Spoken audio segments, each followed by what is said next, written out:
Sir ఒత్తిడి లేవంటున్నారు కానీ ఒక వైసీపీ గవర్నమెంట్లో ఒత్తిడి లేవు అని నేను చెప్పలేదు.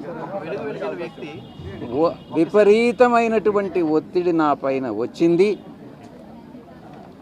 ఒత్తిళ్లకు లొంగలేదు, భయపడలేదు. ప్రలోభాలకు లొంగే వ్యక్తి ఈ విజయసాయిరెడ్డి కాదు, భయానికి లొంగేటటువంటి వ్యక్తి ఈ విజయసాయిరెడ్డి కాదు అని నేను మీకు తెలియజేస్తాను. అటువంటి వ్యక్తి ఎందుకు ఈ మార్పు వ్యవసాయం వైపు ఎందుకు అంతగా మళ్ళీపోయారు? ఒక వెలిగినటువంటి వ్యక్తి అంతటి మార్పుకి కారణం ఏంటంటే మారినటువంటి రాజకీయ పరిస్థితుల్లో వైఎస్ఆర్ కాంగ్రెస్ పార్టీలో నేను గతంలో చెప్పినట్టుగా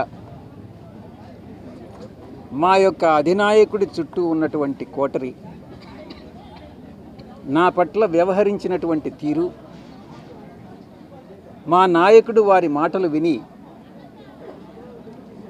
నేను ఒక అంతర్మథనానికి లోనై ఒక నిర్ణయం తీసుకోవడం జరిగింది.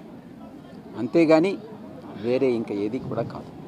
సార్, ప్రధానంగా వైసీపీలో మీరు నెంబర్ 2గా ఉన్నారు. జగన్మోహన్ రెడ్డి తర్వాత మీరే.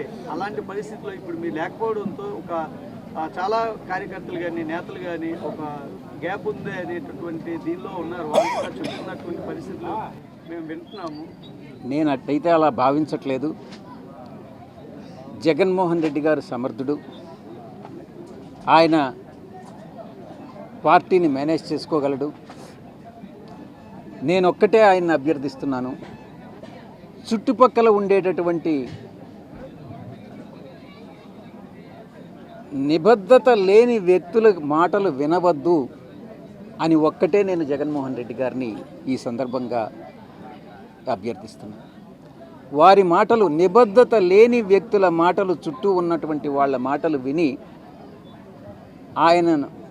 ఆయన తప్పుదారి పట్టించుకోవద్దు అని నేను విన్నవించుకుంటా ఉన్నాను.